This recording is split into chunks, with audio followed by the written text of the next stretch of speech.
Ladies and gentlemen, boys and girls, it's early December, and so we all have to start wearing ridiculous hats and putting trees in our houses for some reason. I'm having none of it, so that is coming off. It's far too flipping warm. But if you've just bought one of these in the Black Friday sale, and you also happen to be a pagan and have a tree in your house, you might want to be able to do this. Alexa, switch the Christmas tree lights on. Okay. If you're new to all of this, you're probably thinking, wow, some kind of magic. If you're not new to all this, you're going, Paul, plug sockets again? Really? Yes, plug sockets again. Don't go anywhere, I still have things to tell you. Just as soon as I've finished telling the newbies the millions of things I've told you before, but don't go away. I am going to show you some plug sockets now. This is an RF plug socket, and the idea of the RF plug socket is it responds to its own RF remote control. It is actually a dumb device. It is not very smart at all. But what we can do is replace its remote control with a smart device that can control this and advertise it to Alexa and Google Home. Super, super cheap, but has the drawback that it isn't smart. That means Alexa doesn't know whether it's on or off. Only you know whether it is on or off, and that has some drawbacks. This is a Wi-Fi plug socket.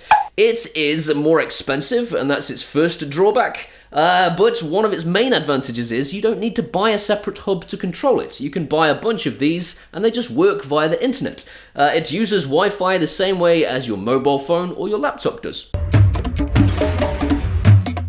This is a Zigbee plug socket, and it communicates on the Zigbee protocol, which is some magic protocol that nobody understands. Basically, this works with Philips Hue's hub and Samsung's SmartThings hub. Its main and pretty much only advantage is it's far more expensive.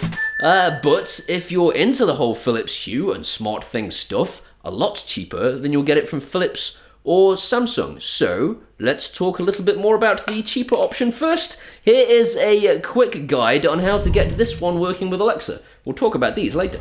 So this is a Broadlink RM Pro, and it controls RF devices like this ultra cheap plug socket.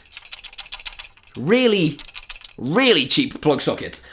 These things cost like this much money, hardly anything. This thing costs this much money, and because you can buy as many of these as you like, this thing will control a whole load of your house for very, very little money. Broadlink don't software very well. In fact, they software very badly indeed. They have created two apps, one called IHC and one called IHC for EU. If you're in the EU, you need the EU one. If you're not, you don't. So I'm going to open IHC for EU, and I've already trained my Broadlink RM Pro to my network, and therefore I can see it in the app. Doing that is easy. I'm not going to take you through it, but if you really want to see it from start to finish, you can go to this video here. So if I now click on my Broadlink RM Pro and tell it I want to teach it a lamp, it needs to be lamp, I promise you, then it will give me the choice to choose from some things. I'm not going to choose one of those things. I'm going to say me. From me, I'm going to say I can't find my brand because that's a fairly empty list. So I click the button at the bottom there, and then I name this Christmas Tree Lights. This is going to be the name that Alexa hears, so you need to make sure this is something you want it to be. I'm going to press OK to that, and I'm going to say no prompt. It now gives you some advice that you don't want. Just press anywhere on the screen and it goes away, and then press the on button. It now says, what kind of remote control do you want to train to that on button? Do you want it to be an infrared remote, like a television, or an RF remote, like this one? Pretty obviously, you want this one. So I'm going to choose RF remote, and it's now listening. So if I press the number 2 on here, and sometimes you need to press it 6 million times, which is really irritating, and eventually it says learn success. If I now switch my plug socket off and then test the button on the phone, I can see the plug socket comes on, so yes, it has learnt that button. So I'm going to press yes. I'm now going to press the off button because I want to train the off button. It now says, do you want to train an infrared remote or an RF remote? It's an RF remote. And now it's saying press the button 6 million times. Learn success. Off. That turns the plug socket off. It worked, yes. So I can now switch that plug socket on and off using my mobile phone. On, off. That's great. But I'm not a Neanderthal, so I want to use my voice. So if I now open up the Alexa app and go to the settings button and then skills and games and search for Broadlink. like that. The Broadlink skill, once it's enabled, will link everything that's in your Broadlink software to She That Shall Not Be Named so that you can access it. That's exactly the same for Google Home. All you do is you enable the Broadlink Google Home service and then you can access all the stuff in the IHC app via Google Home. So if I now enable that, it'll ask me to log in with my username and password for IHC, which again, I set up when I first set the software up, and I'm not going to take you through that, and then it will find all the devices. So confirm, next, and then I'll log in. It is successfully linked. Hooray! So if I now cross that off, it asks me if I want to discover devices, which of course I do, and it's going to find Christmas lights because that's what I called it in IHCEU, and then I can use She That Should Not Be Named to control my Christmas lights. Wicked. Yay, Christmas tree lights. Awesome. Alexa, switch Christmas tree lights on. Okay. It is good to be back upstairs. I am not used to filming down there. Nisha normally locks me in here because I'm a danger to myself and others. Also, I have a green screen. I don't know why I didn't just pretend. Anyway, this is a Wi-Fi plug socket. And it works in the same way as everything else, but doesn't need a hub. Basically, you add some software to your phone so that you can connect this thing to your Wi-Fi, and then you add an Alexa skill or a Google Home skill in the cloud so that Alexa or Google Home can speak to the things in your home. If you want to see how that's done, there's a big old video here. Just follow that. Zigbee! If you are one of my existing subscribers, you're probably thinking, finally, something new. Yes, something new. Basically, all of these things work the same way. You put some software on your phone so that you can connect these things to your internal network, and then you put an Alexa skill or a Google Home skill in the cloud so that Philips Hue or SmartThings or whoever can connect Alexa or Google Home to your plug socket in your house. Super, super easy. All we do, we're going to use Philips Hue as an example, is open up their app, as I said, go into settings and then light setup, because this is obviously a light, then click on add light, and then click search. Then quickly plug this in. Whilst this is plugged in, you press the button on the top and hold it for 5 seconds until the light starts to flash, which it is now doing, and then pray to God that Philips Hue finds it and doesn't spoil my video.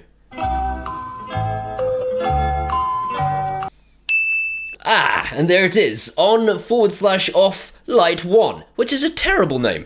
So I'm going to click the information icon and I'm going to change that to Christmas lights. If we just press back, it stores that accordingly. And if you want to use the Philips Hue app to control those now, we need to go back a page and go to Room Setup, into Living Room, and then tick Christmas lights so that Christmas lights becomes a choosable option. So I'm going to tick that. Wait a while, apparently, because I haven't waited long enough already. It's done. If I now come back out and go into the Philips Hue app now and click on Living Room, I should be able to turn my Christmas lights on. It came on and off. It went off. We have the app working, ladies and gentlemen. Now to connect it to Alexa. So now all we do is we open up the Alexa app, go into the settings top left, and then skills and games, and search for the Hue skill. It doesn't get much more straightforward than this, really.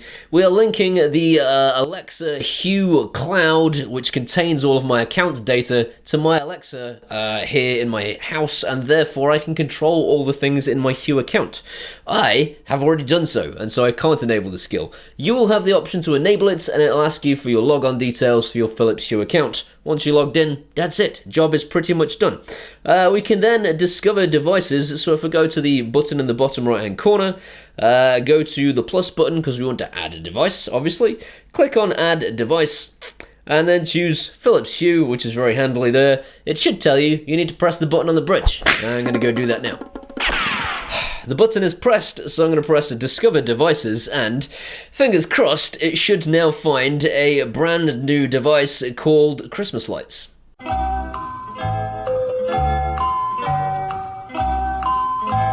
2 devices discovered, apparently. Done. Let's have a look in our lights. We have a device called Christmas lights.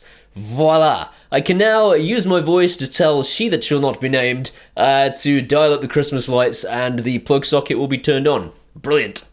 You might be thinking, Paul, too many options, you big jerk. Which one do I buy? And the answer is, it really depends. The RF plug sockets are mega cheap. They will save you so much money if you buy yourself a Broadlink RM Pro. But you'll never know whether they are on and off unless you're in the same room as it, because it is a big dum-dum. It does not report its state. It is also not great for range. The distance on them isn't that great. You can't have them too far away from the hub, and they are controlled by a cloud in China. This is a Wi-Fi plug socket. Most of the same problems, but without the issues of range. You can get these to go a little bit further. They are more expensive, which is a big downer, but I think the software is more reliable. Again, it's a Chinese company usually, but the Smart Life app that controls this one in particular is superb, and I really, really like it. That's the Wi-Fi plug socket. Not much more to say other than quite a bit more expensive. And then, super expensive. The Zigbee socket that I have in my hand is quite a bit more expensive than both of those things, but ultra reliable, and a lot better for range. Also, the problem with the Wi-Fi sockets are, if you get loads of them, they start to get really upset. Your Wi-Fi network will not cope with having lots and lots and lots and lots of 2.4 gigahertz Wi-Fi devices connected to it. And again, that's where the Zigbee comes in. If you connect this to your Philips Hue or to a Samsung SmartThings, you'll have a much better experience, but for quite a bit more money. Definitely worth considering though. That's it for this week. I hope you've enjoyed this video. If you have, please give it a thumbs up. If you want to see some more of this guy, hit that subscribe button. And as usual, this is only possible because of these amazing people. If you want to help do this, then you can either help me out on PayPal for a one-off payment or Patreon if you wanted to do this regularly. I would certainly appreciate it. If you want to come and hang out with me, there's my social media, and I'll see you next time. Main drawback with this is that it is,